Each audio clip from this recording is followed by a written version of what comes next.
जय हिंद। आज के क्लास में हम लोग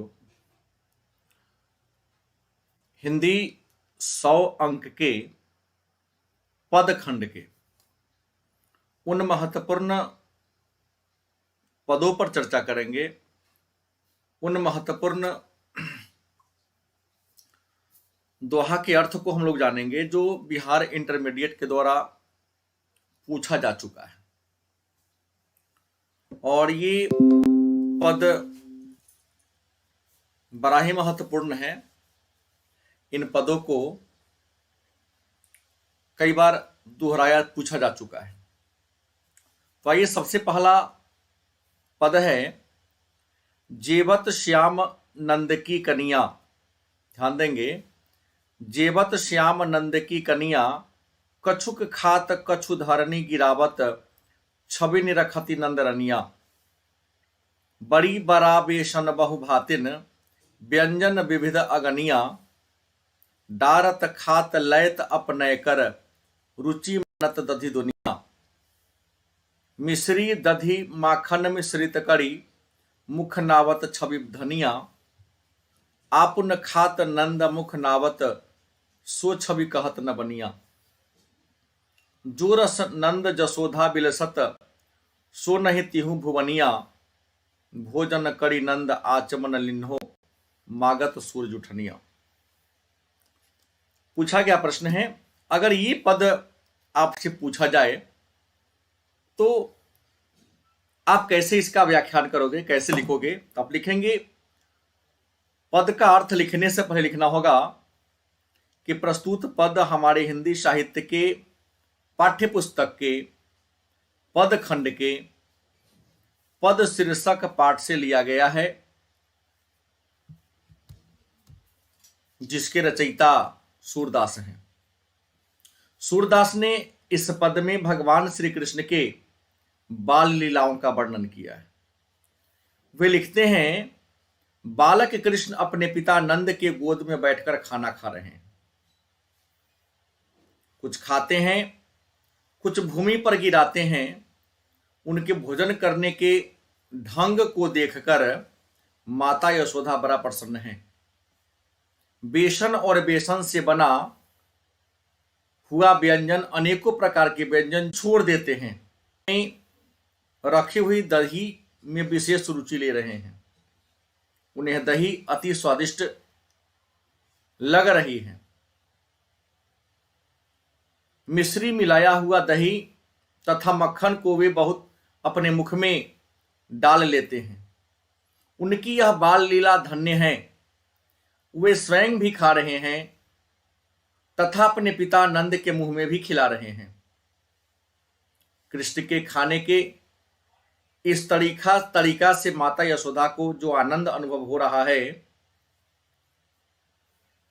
उसका वर्णन नहीं किया जा सकता। नंद बाबा और माता यशोदा को जो प्रसन्नता अनुभव हो रहा है, ऐसी प्रसन्नता तीनों लोकों में दुर्लभ है। नंद बाबा भोजन करने के बाद कुल्ला करते हैं। सूरदास जी जूठन मांगते हैं। उस जूठन को प्राप्त करना वे अपना सौभाग्य समझते हैं। तो अगर आपसे ये पद पूछा जाए कि जेवत श्याम नंद की कनिया, हालांकि हमने यहां पूरा पद लिखा है, लेकिन परीक्षा में आपसे जेवत श्याम नंद की कनिया इतना ही पूछा जाएगा। लेकिन आपको इस संपूर्ण का अर्थ लिखना पड़ेगा। ये 5 अंक का प्रश्न या 3 अंक का प्रश्न पूछा जाता है। दूसरा प्रश्न है, भाव स्पष्ट करें या अर्थ स्पष्ट करें। नाम है, पद का दोहा का नाम है, कबहुक अंब अवसर पाई। ध्यान देंगे, लिखा है कबहुक अंब अवसर पाई, मेरियो सुधी धाईवी, कछु करुण कथा चलाई।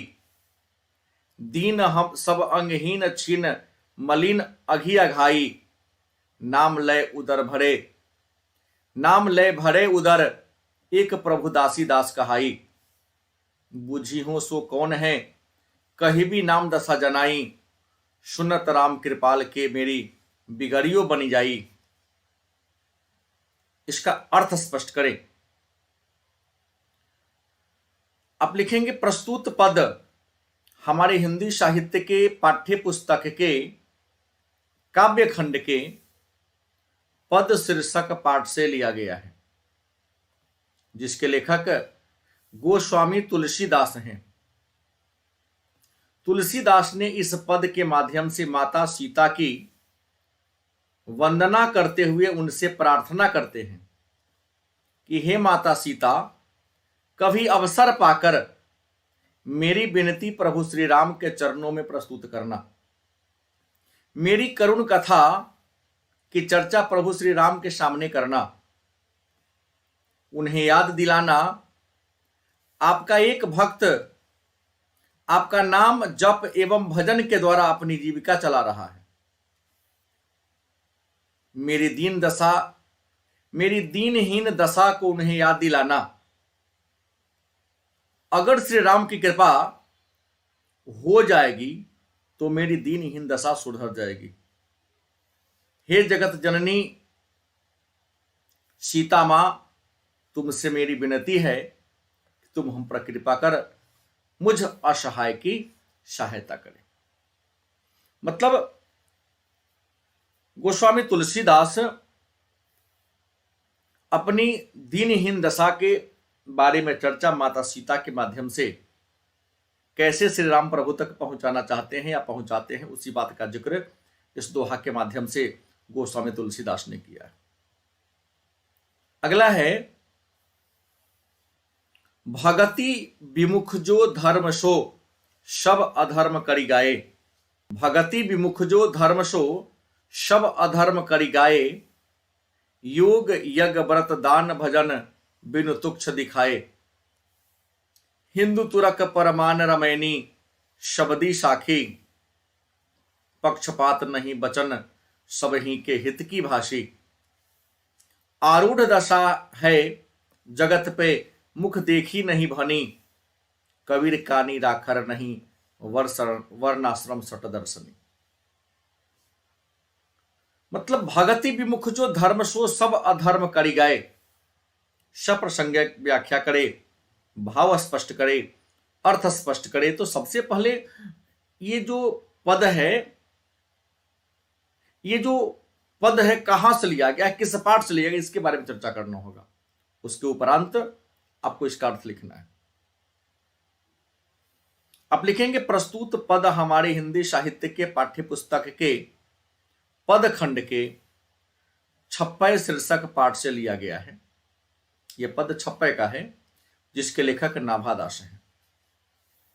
नाभादास ने इस पद में कबीर की विशेषताओं का वर्णन किया है और लिखा है कबीर भक्ति विमुख तथाकथित धर्मों की आलोचना किया है।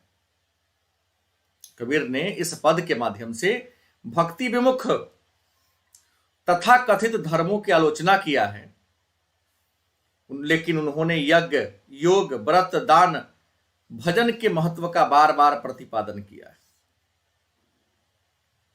और उनके द्वारा वास्तविक धर्म को स्पष्ट किया है। उन्होंने अपने पद में कभी भी हिंदू और मुसलमान में भेदभाव नहीं किया है। उन्होंने सबके प्रति आदर का भाव व्यक्त किया है। उन्होंने हमेशा लोक मंगल की भावना की बात किया है। कबीर कभी भी मुख देखी बात नहीं किया। उन्होंने वर्णाश्रम व्यवस्था और षड दर्शन के अवगुण का भी वर्णन किया है। नेक्स्ट है अर्थ स्पष्ट करे या भाव स्पष्ट करना है कि जहां मरु ज्वाला धधकती, जहां मरु ज्वाला धधकती चात की कन को तरसती। उन्हीं जीवन घाटियों की मैं सरस बरसात रे मन। तुमुल कोलाहल कल्लह में मैं हृदय की बात रे मन।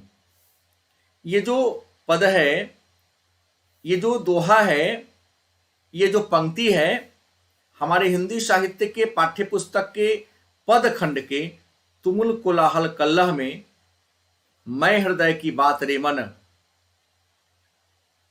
शीर्षक पाठ से लिया गया है, जिसके लेखक जयशंकर प्रसाद हैं।